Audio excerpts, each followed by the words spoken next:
Hi, so let's start with the general examination that you are supposed to know for your MS or DNB examination, especially when it comes to related to orthopedic exam.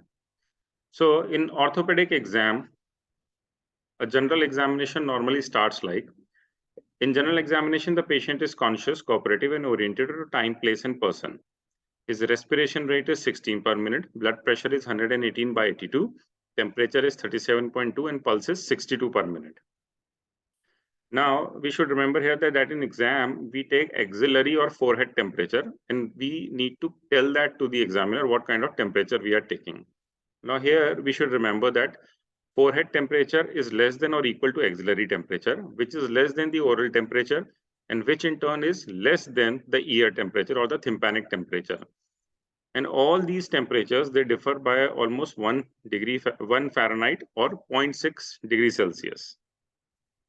Respiration rate normal is between 12 to 16 per minute. Pulse is between 60 to 100. Now, coming to second paragraph of general examination, let's first go through this paragraph and then I'll explain every term written in red in detail. So patient is averagely built, well hydrated and well nourished.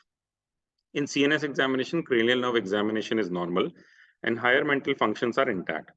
In respiratory system, he has normal breath sounds, abdominothoracic type of breathing, and no obvious restriction of chest expansion.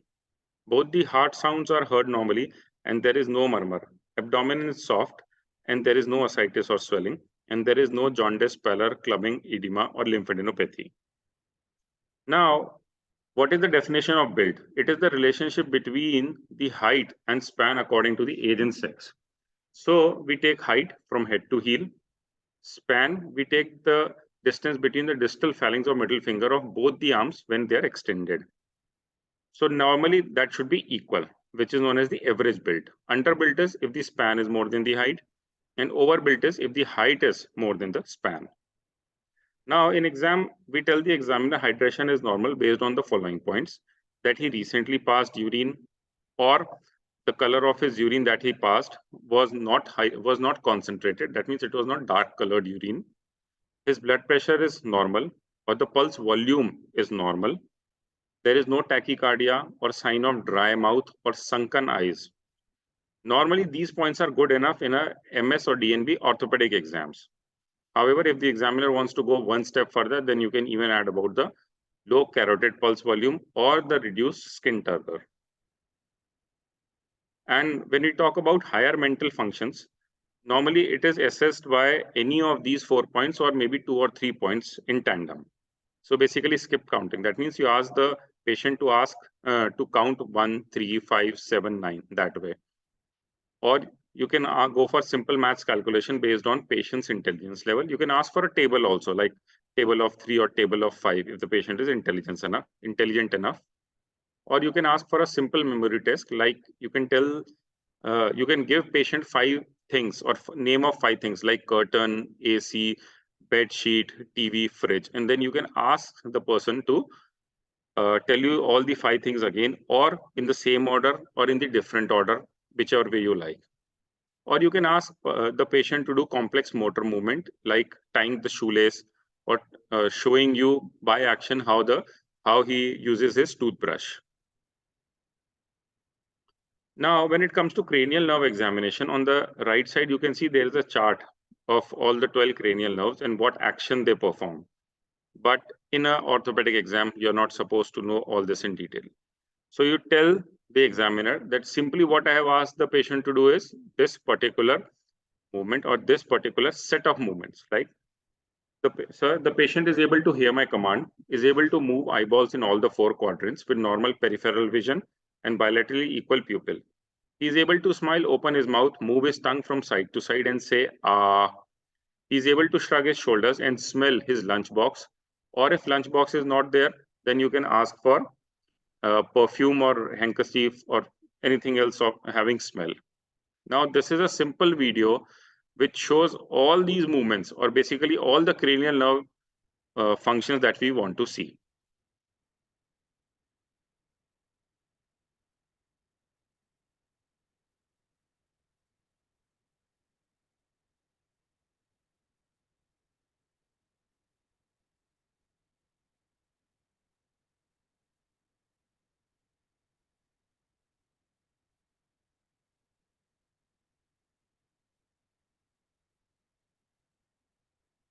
So when it comes to measurement of the nourishment, we can remember it by ABCD. A is anthropometric measurement, B is biochemical, C is clinical, and D is dietary.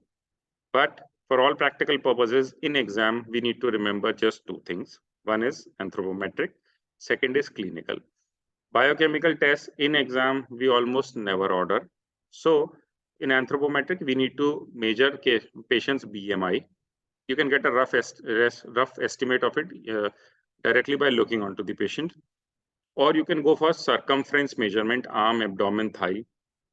Basically, it tells you about the protein stores, or the skin fold thickness at biceps, triceps, subscapular region, or suprailiac region.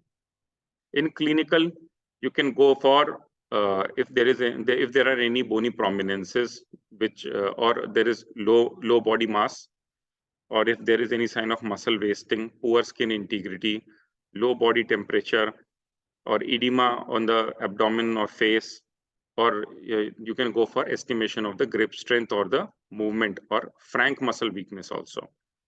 In dietary, basically, you need to ask about the history of loss of appetite, eating habits, if the patient is eating well, is able to digest well, or if there is any fluctuation in the body mass, or you can get an estimate of the exercise tolerance of the patient also. In biometric measurements, basically you need to do few blood tests for serum electrolyte, BUN, glucose, also protein, prealbumin, transferrin, and other micronutrients. But in exam, we normally don't go for biochemical measurements. We stick to anthropometric or clinical signs of nourishment. Now coming to the breathing type, in males we have abdominothoracic type of breathing, because the reason is the diaphragm, which is 9% longer and greater than the females. They have more horizontally oriented rib cage, so there is an inefficient action of the intercostal muscle, which leads to this abdominothoracic type of breathing pattern. On the contrary, in females, they have a greater inclination of the rib cage, so they have a thoraco-abdominal type of breathing pattern. Now coming to jaundice, pallor, clubbing, edema, lymphadenopathy. So starting with jaundice, it is basically yellowing of the skin, mucous membrane, and sclera. In exam, we see sclera, that is the white part of the eye. And if it is yellow like this in normal day sunlight, so you take the patient near a window in day sunlight, you examine if it is yellow or not. Secondly, we look for pallor, that is the reduced or absence of reddish coloration of the mucous membrane, especially skin of the palms we see. So we see palms of the hand, undersurface of the tongue, nail bed, conjunctiva. You should remember few sites where you see all these signs, not only for pallor or for jaundice, but for all the headings that are shown in this section. Similarly, for clubbing, basically clubbing is this type of fingernail where we have a window. So by definition, it is increased longitudinal and convexity of the nail bed due to hypertrophy of the soft tissue of the nail bed and the capillaries due to toxemia or anoxemia or both. So this definition you should know. You don't need to mug up all the causes, but few important causes you should know, like subacute bacterial endocarditis or congenital heart diseases, bronchiectasis, chronic lung abscess, infections, emphysema, bronchopulmonary fistula, or Crohn's disease, ulcerative colitis, interstitial TB. Now, you should know at least 4 or 5 reasons of clubbing, because an examiner might ask you, and also you should know how to see it. So basically this window between the fingernail sign, this is important here. Now coming to cyanosis, which is bluish discoloration of skin and mucous membrane due to increased percentage of reduced hemoglobin. Important here is it should be more than 5 grams. And the reasons are, and the sites are lips, tongue, hand, feet, and mucous membrane of oral cavity. So again, I'm emphasizing on this point, you should know the definition, you should know where to see it, and if at all there is any value attached to it, like in case of cyanosis, we have greater than 5 grams, which is the critical limit, then you should know this value, because an examiner might ask you.